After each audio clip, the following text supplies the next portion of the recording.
So my name's Caroline Philp. I am a deputy here at Newbattle, and over the last year we have we've revamped our curriculum, and that's something that I'm just going to share with you today, some of the work that we've done. So this started just over a year ago when we did a consultation and we launched our school vision, and we consulted with pupils, with parents and carers, with staff, with other partners, and really Newbattle's always had a very much a community feel about it, and that's something that we want to continue moving into a new building. So we wanted to keep the school at the heart of our community.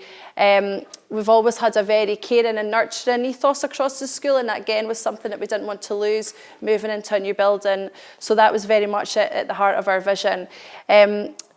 We did feel that one thing that we did want to look at in terms of our curriculum was preparing our pupils for employment, preparing them for college, university, and we are also now Scotland's first digital centre of excellence, and that is something that Mark's going to speak to you about once I finish, to share a bit more about the work we've been doing on there. So really we're just looking at different pathways and learner journeys that we could provide for our pupils.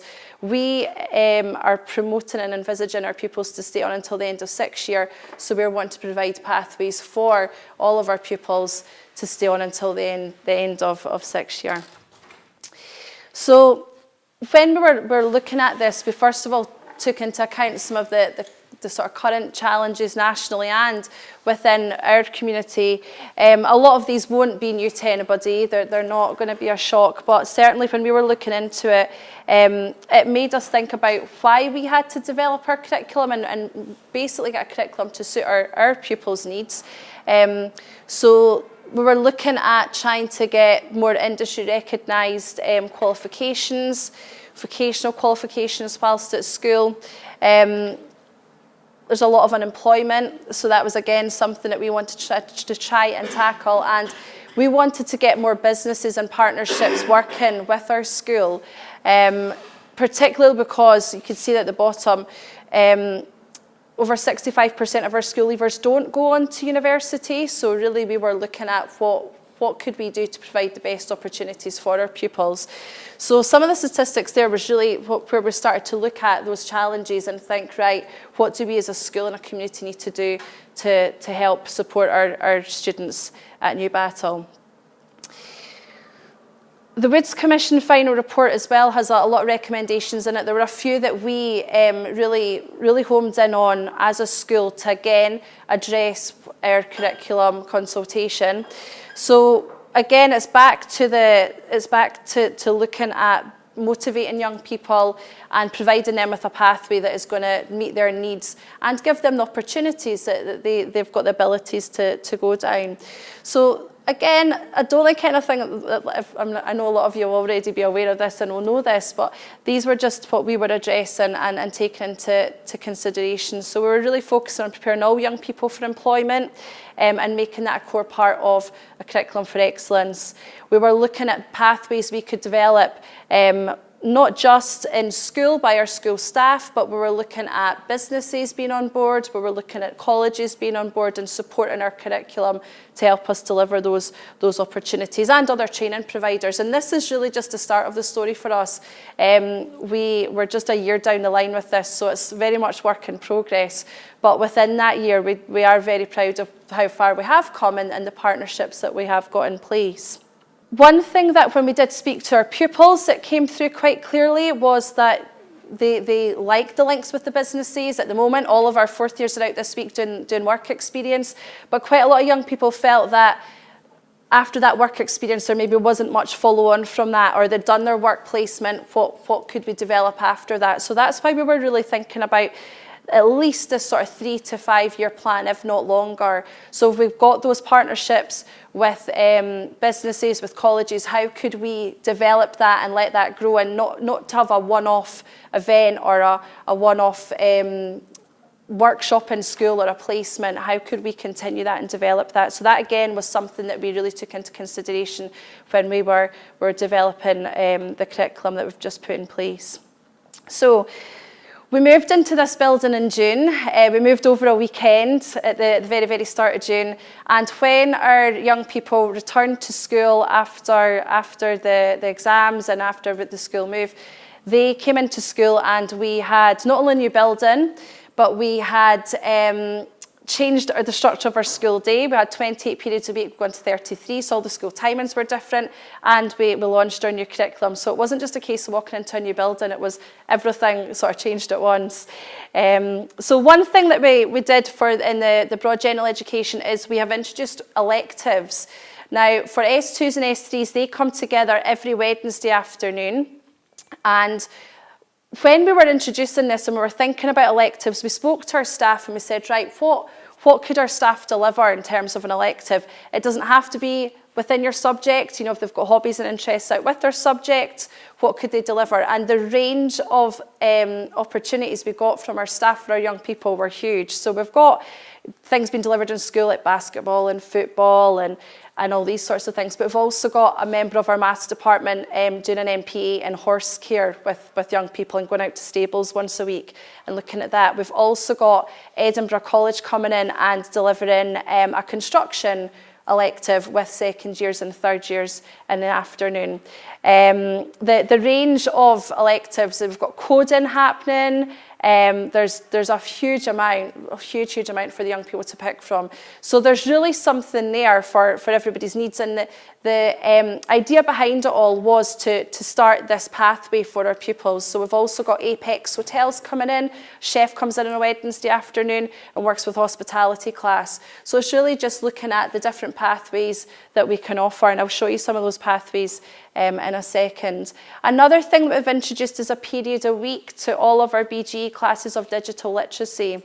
And again, that's delivered from staff right across the school. It's a responsibility for all, and that's a new thing that we've introduced into our curriculum, and that's delivered by all staff across all faculties. I noticed, I've mentioned already that Edinburgh College, they've actually supported us a lot this year, and we're looking to further develop that. We've got tutors coming in to not only deliver an elective for construction, but there's actually a pathway following right through from school into college in our senior phase and after that. So we've got college lecturers coming in to deliver in the senior phase for construction as well. We've got a hair salon upstairs, so we've also got tutors coming in and they're delivering a hair and beauty class as well in our own salon. And we're looking at how we can develop that and link with the community and utilise that more too. So Edinburgh College have been working in a great partnership with us, and again we're looking at the moment, we're communicating with them to say that we've got these two courses, what else can we deliver next year for the young people. We've got a psychomechanics course set up this year, and they're not only doing the psychomechanics, but they're also getting a mountain bike leader qualification. So that's timetabled into the curriculum. We've got our early education and childcare course, which goes straight from elective through to the senior phase. And one thing that has been quite different this year is we've introduced what we're calling work-based learning. Now, last year we engaged with quite a lot of businesses to see if they would commit to offering us what we're calling pre-apprenticeship opportunities for the seniors at Newbattle. And we were very lucky to have a few companies, one being Standard Life Aberdeen, to work very closely with the school. And what we've timetabled is opportunities for young people to go out and work with those companies, and that's every week. So at first we're looking at 2 afternoons, but we've actually opted for a day a week. It's actually on a Thursday, so our young people are out today. So Aberdeen, Standard Life Aberdeen went through a recruitment process. So the pupils had to apply. They went out to the offices, they got interviewed, they went through a process, and 3 from our school were selected. So they're working there for the year with Standard Life Aberdeen once a week. And at the end of their pre-apprenticeship, they are guaranteed an apprenticeship Standard Life Aberdeen. So these young people are going straight into a really good opportunity. We've also got another pupil working with Dentsu Aegis, which is a digital company. And again, they're guaranteed, all going well this year, they're guaranteed that job, that opportunity to then progress through that company at the end of the year. So with us having a lot of our pupils going into employment, we're wanting to ensure that it's well-paid employment with good opportunities for them to progress in a career. So that the work-based learning, we've also got pupils in at those times doing work experience and going out 2 afternoons and doing work experience and volunteering, but the pre-apprenticeship was something quite new that we introduced this year. And when the pupils are in school, they're also getting the new, that's just the bell, don't panic. They're getting the new SQA Pre-Employment Award. It's an at-5 level, so they're going to be getting certificated with that as well. So that's some of the changes we've introduced this year, and like I said, it's very much work in progress, and we're looking to see how we can follow on up on this and develop it as we go. Some of the learner journeys that we've got, I've just popped a couple up there. So this is like a hospitality one that we've developed. The Apex Hotels are working very closely with the school, and they're looking to deliver a pre-apprenticeship as well. So we've got our S2, S3 Chef Academy that's an elective time. We've still got our SQA qualifications that we've delivered in school, the hospitality, health and food technology, but it's just to show that there's alternative pathways there that pupils can follow and lead on to being successful. Another learner journey that we've just used as an example is fintech. So we've been working quite closely with fintech and digital companies being our digital centre of excellence now. And again, it's starting with a coding elective, but it's leading right through to various pathways, whether it's into university, college, work, or the apprenticeship that some of our pupils will be doing through Standard Life. So it's just to show a variety. We're sort of trying to map out different journeys and pathways for our pupils, and we're looking to expand on this to look at how we can cater for everybody's needs throughout their time at Newbattle.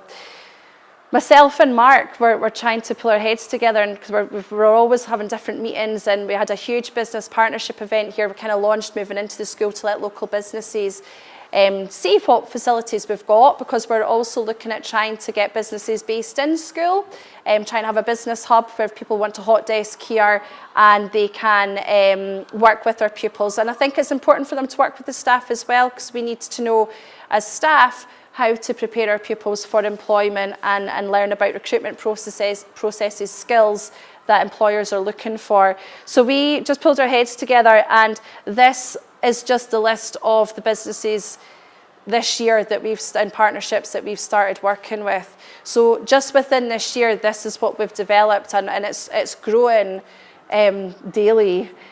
So we're really proud of the work we've been doing, and what I've actually found really positive is that there's so many people wanting to engage and wanting to build this partnership working with schools. So it's not been as challenging as I think I'd anticipated. I thought, is this going to be quite a tricky thing to get underway? But it's been really positive, the feedback we've had from the partnerships. And yeah, we're really pleased with how things are going. But like I said, it's still work in process. And for us, the next part is linking closely to what we're doing today, because we're wanting to now think about how can we capture this for the young people. We've got these wider opportunities. We've got a lot going on in the school. So how do we then capture that and help our pupils with their next steps and recording it all?